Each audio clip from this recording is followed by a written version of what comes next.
What's up YouTube? It's your boy Kirby. Today we're going to be going over the Sanji and Zoro structure deck. It's been fully revealed and I want to go over it and, suggest you guys some cards. So if you like these type of videos, make sure you thumbs it up. Comment below with your thoughts on this structure deck. Sanji and Zoro structure deck. The first dual leader in the game that's 4 life, not 8. You would expect it to be like either 6 or something like that. But nope, it's just a 4 life leader. And it's considered //strike.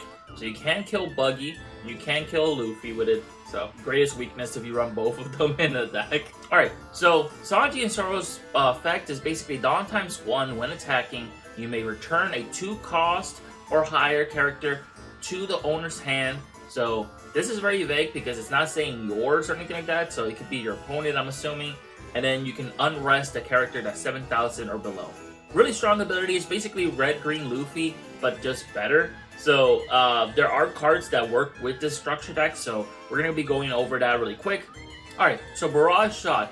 Counter, give one of your leaders or character plus 2,000, and then you can summon a 2-cost character from the top from your deck, and then either place it, the rest. If it's not a 2-cost, you can either place it from the top or on the bottom of the deck. It's pretty simple. Most of the cards do summon 2 costs or lower, so this deck involves a lot about like smaller characters that can do other stuff. So really strong. It is a lot of gambling with this deck, but it is what it is. That's how this deck is involved, just basically summoning these smaller characters that are 2 or less. And it is also Straw Hat, so basically you can run this in Vivi if you wanted to run red, blue. Alright, Lion Song. It's a 2-cost, it's a main/counter. Rest one of your opponent's leaders or characters that are 4 or lower, and then trigger activated on main. So this card is really strong because we do have leaders that can block the next set, and it can also prevent your opponent's leader from attacking, which is the main thing that has higher attack than a 4 cost or below. So really strong card, and it's also Straw Hat. So once again, this could also be run in any deck that runs red with Nami, so you can search it out and fetch it. So for example, you can run it in Law, you can run it in red-green Luffy. So those are options that you can run it with. It's not a bad card, it's not a bad counter either, but most of those decks don't run that many events. Alright, Kuina, which is a green card. It is a 1,000 counter at 3 cost. Activate on main. You can rest this character, rest one of your opponent's 4 or less on the field, and then trigger, play this card. So basically, with Sanji and Zoro, you can basically restand her if you wanted to. So you can rest 2 cards with her if you wanted. So it's really strong. So you can summon, activate on main, boom, rest the character, then attack with Sanji and Zoro, restand her, rest something again, and there you go. Seth is a 5-cost, 5,000. He has 1,000 power. On play, look at the top 3 of your deck and place them at the top or bottom of any order. And then when he attacks, he can summon a 2-cost character rested, and then return the remaining top or bottom. So most of these effects are going to be very similar that can summon a 2-cost character. And the fact that you can stack things with this deck, it's really simple. You look at the top 5, you're just like, okay, I missed, but I can go ahead and change that up. I can put this one next turn, I'll draw and then summon again. So it's just a lot of planning around. It's almost like Doflamingo or like the blue type, where you just want to like stack stuff and summon things. So it's just being able to learn that playstyle. It's going to take a while. Alright, so we have the blue Sanji for the starter deck. So Dawn ×1 when attacking, if you have 5 or less cards in your hand, this gain 2,000 power until the start of your next turn. So really good when you have this card, but the only problem is that you have to have a Dawn underneath him in order to give him that boost. He becomes technically 6 with the Dawn on top of that, so it's not too bad. We're swinging 6 on turn 3, which is really good, or you can just slap everything and then just go up to what, 8 attack. So you can swing 5 and 8 with this if you wanted to, or you just do 7. No, you can do 6, 7 if you're doing this on your following turn, or you can actually do 2 7s technically, but whatever.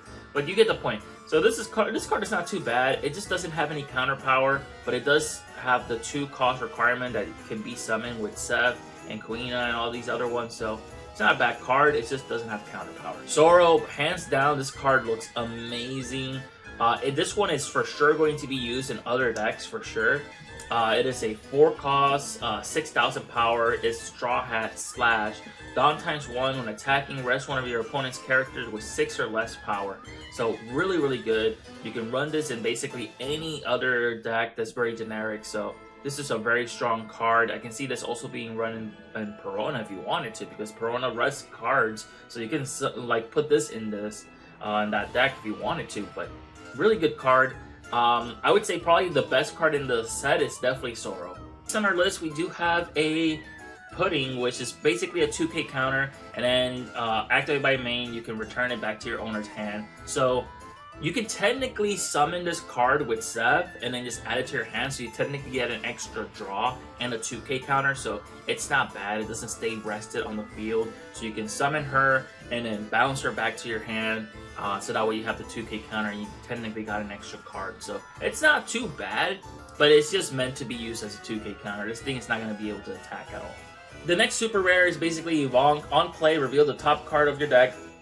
Play up to 1 2 cost character and then return the remaining to the top or bottom. So if you do a whiff, you can always place it back, or you just place it at the bottom. It's up to you. And then whenever you attack, if you have 6 cards or less, you can draw a card. So it's not too bad. It definitely has potential, especially in its own deck. You know, Impel Down Blue, or you can just run it in this deck. But it's a 3 cost. It gives you something to summon at your 3 Dawn turn. So we have this miniature Doflamingo, which is really good for the deck. It's also 2 cost, so you can actually summon this with all the other guys basically effect. The only problem is that obviously you have to use Sanji and Zoro to unrest some of these characters, but it's a blocker. And then on play, look at the top 3 of your deck, place them at the top or bottom of the deck in any order you want. And then the cards that got revealed today, basically this is the other super rare for the deck, which is Mihawk. Mihawk is a 2k counter that's basically like Little Sadie.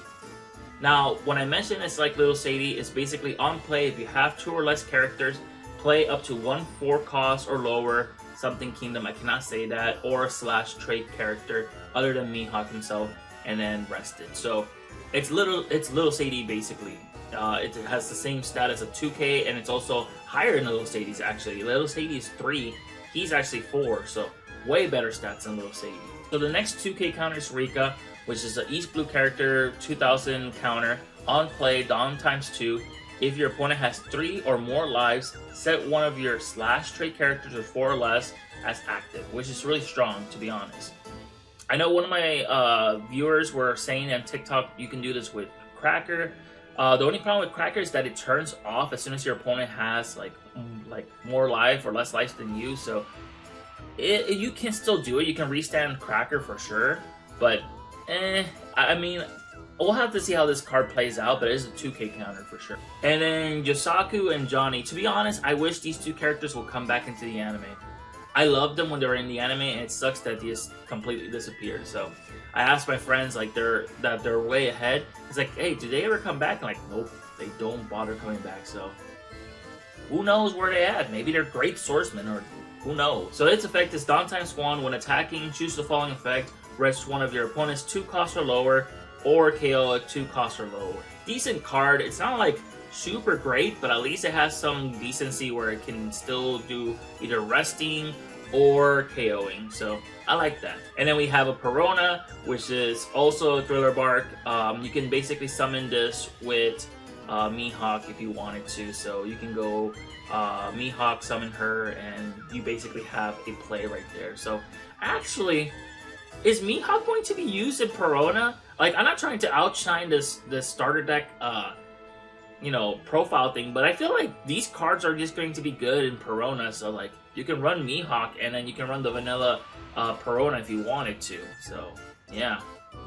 As support for basically Perona for sure. And, well, no, you can use that for Gekomori, because Gekomori is just pure black. But still, Perona has basically support right there. A 2k counter that can summon herself.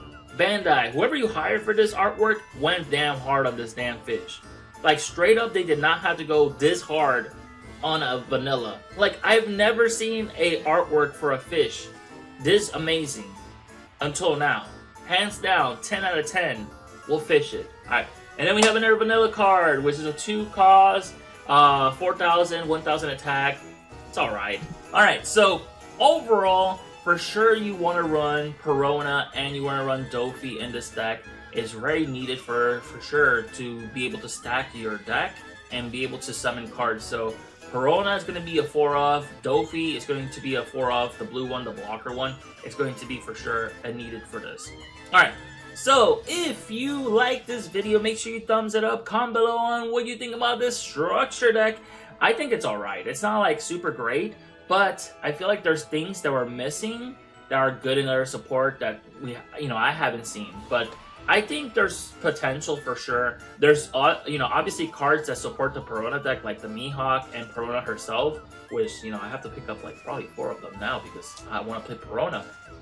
But anyways, besides the point, thank you so much for watching. Have an awesome day or night. Peace.